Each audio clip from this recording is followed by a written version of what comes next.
Hello everyone, thank you so much for taking the time out of your day to check out this new video. Today we are going to be talking about a new palette release that I was super excited to get. So the palette in question is the new LORAC Unzipped Ocean Sunset palette. Now LORAC has two unzipped palettes out already. One is the Unzipped Original and then there's an Unzipped Gold. And then they just recently released three more unzipped to their collection. I think there's Ocean Sunset, Mountain Sunset, and is it Desert Sunset? I think it's Desert Sunset. There are always 10 shades in here, and they each kind of have a theme to it. So the original Unzipped was very like mauves and pinks and champagnes, and then the Unzipped Gold was mostly gold. And so when I saw they were coming out with more of their unzipped palettes, I knew I wanted to get one because I love LORAC's eyeshadow formula.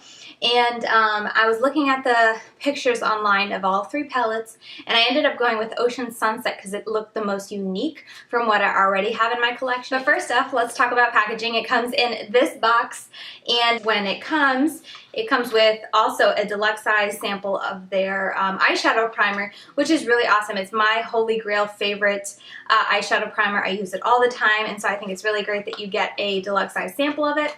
Honestly, this size usually lasts me at least a year, if not more. So here's what the packaging looks like. It has that kind of sunset kind of ocean over water. At least that's the way I look at it. There are lines in it, which I had realized that when I had purchased it, but I had just assumed that it was part of the decoration, but actually they bend so that you can basically bend this open. It weirded me out when I first bought this and I went to open it and I was like, oh shoot, like I thought I broke it or something, but no, it actually like will bend and open like that, and I just think that's the coolest thing. I love packaging. I love eyeshadow palettes, and I love it when the eyeshadow palette has some kind of special little thing to it, and this definitely is very, very cool. If you like to have mirrors in your palettes, know that these do not come with mirrors, but it bends all the way back, so it's really nice that when I am using it to do my eyeshadow, it kind of just sits on my table and all the colors are easily accessible to dip my brushes in. No problems there. So as I was saying, the reason I picked this palette was because there were more unique shades than other palettes I have in my collection, and specifically, I know it sounds kind of ridiculous that I bought it all for one shade, but I really did pick this palette because of this very unique saltwater color here.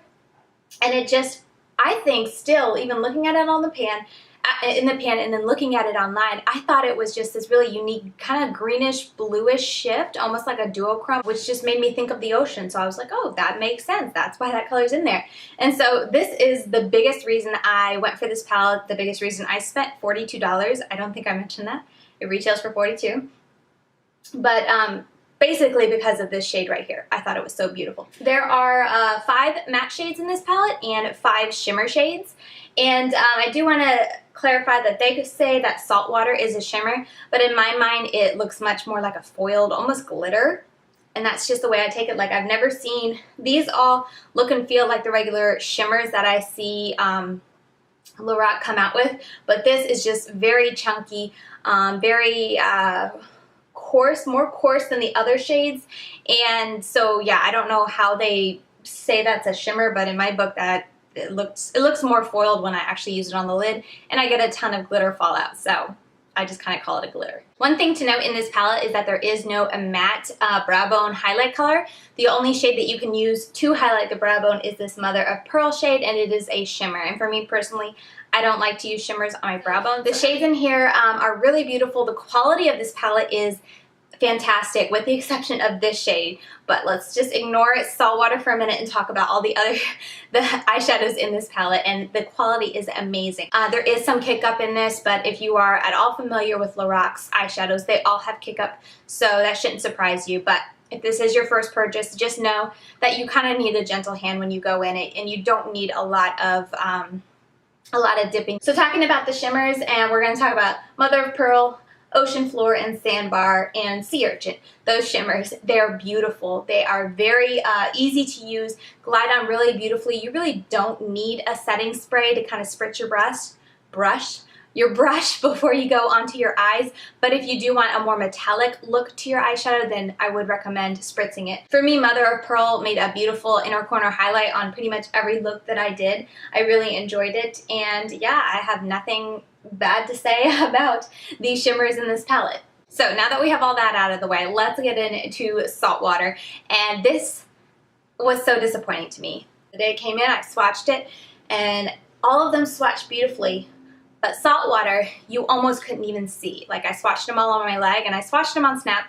So if you're following me there, this is nothing new to you. But I was swatching them for my Snapchat, and you couldn't even see. Like, Saltwater, all you could see was like a glitter reflection on my leg. That was it. Like, there was no color to it. And I was just like, what?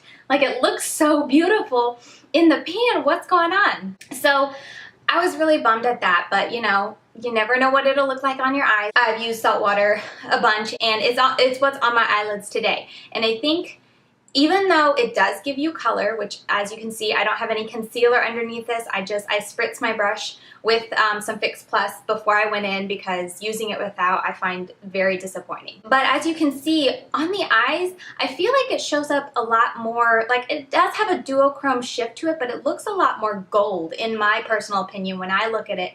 I just feel like I see more gold coming up, and that's not what I wanted. I mean, it's a beautiful color. I don't find any problems with that, but it's just not what I had expected to get from this shadow. I really have to dig into it to get much at all up, and I don't know. It's just, it bummed me out a lot, and I gave this palette my best go, trying to be positive and creating looks that I would like, that I would want to get from a ocean sunset type of palette, but that shade, Saltwater, just kind of ruined the whole palette for me. Because when you take away Saltwater, took away the blue in the Saltwater, it is just a neutral, you know, mauve-y shadow. It's got some beautiful bronzy colors that I made a really pretty bronze look the other day, and then it has that purple and the mauves to create a really pretty look there, which I did that as well. But I have so many palettes with these colors in it already that taking these two out, I really don't, it really isn't anything special. So at this point in the review, I'm going to pause and show you guys some swatches of the palette. I did swatch it on my arm just with finger swatches, and then I'm also swatching them with brushes on my eyes. Now, when I do them on my eyes, I don't have anything on my eyelids except a little bit of powder, just to ensure that there's no oils from my eyes, like hindering the blendability or the pigmentation or anything like that. So for the brushes that I use, I'm going to use two different types of brushes depending on the shadow. And in this palette, there's only shimmer and a matte. So for the shimmer shades, I am going to be using e.l.f.'s Pro eyeshadow brush. These are, you know, $1 each. They're really cheap, but they are awesome for packing on color onto the lid. And then for the matte shades, I will be using this Sonia Kashuk. I believe it's number 28. The numbers are a little worn off, but it's either 28 or 38. I'll put an annotation here when I can look it up online and make sure. But it is basically, it's more of a dense kind of blending brush, or I just find it works very well with matte shadows. So that's what I will be using. The techniques that I'm going to be using are for the flat shader brush when I go in with shimmers. So I'm going to do it just as I would if I were creating a look. That way you can see the kind of pigmentation that you would get if you went in with these shadows on your lids without primer, without any kind of setting spray. There would be nothing of that. It's just the brush. And then for the matte shades, I will be going in and blending it back and forth. That way you can see how it places the color, the pigmentation of the color, and then how it blends out, if it's a nice seamless blend or if it's, you know, chalky, muddy, anything like that. In between swatching those, I will be cleaning it with this Ulta Beauty New Hue shadow switching pan. It's basically like the Vermona, but the cheaper alternative. I think that's all I have to say for the eye swatches. Please do let me know what you think of these eye swatches, if they're helpful or if they're just kind of ridiculous. I am open to hearing your thoughts. I want to give you swatches that are helpful. And to me personally, like, I just don't think arm swatches are that helpful for me when I am going and looking at a palette and trying to determine if it will blend well on my eyes or not. Arm swatches just, they don't tell you anything. So I like arm swatches to see what the color looks like, but that's about it. So I wanted to do these brush swatches on my eyes so that you can see how they would look. And I do know people do a lot of arm swatches with the brush on their arm, but I kind of like my eye because I feel like I'm more conscious of blending and stuff like that, because you can blend a brush really hard, or just not saying that anyone is, but you can be a lot rougher on your arm. But when you're on your eye, I'm not going to be putting too much pressure because it's my eyeball. I hope that makes sense, but I'm getting very long-winded at this point, so let's just jump into the swatches now.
But moving on, is this palette worth it?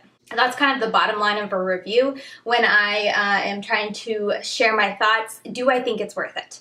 So this is where it gets a little dicey. Yes, I think this palette is worth it.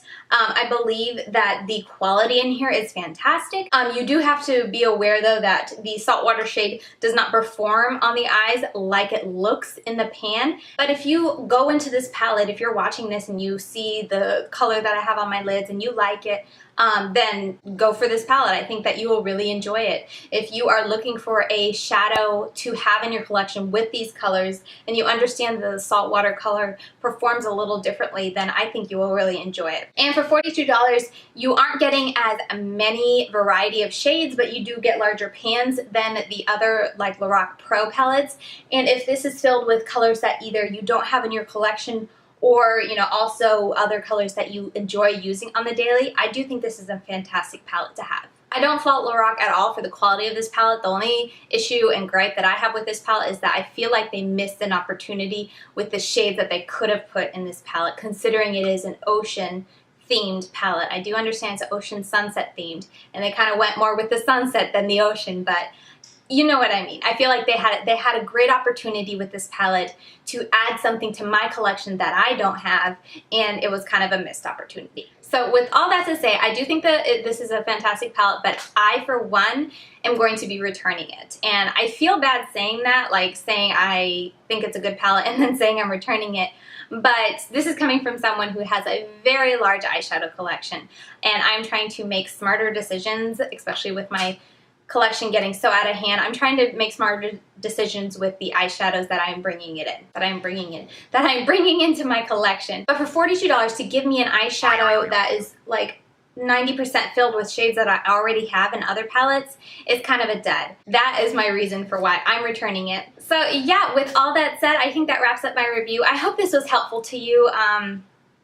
This was a really difficult palette to review because I could not fault LORAC for the quality. It was just the color choices that were a big disappointment to me, basically. So yes, that is my review. Those are my thoughts. If you purchased this palette and you are using it, please let me know what you think about this palette, or if you got one of the others, let me know what you thought of the quality. Were the colors better? You know, was the quality just as good?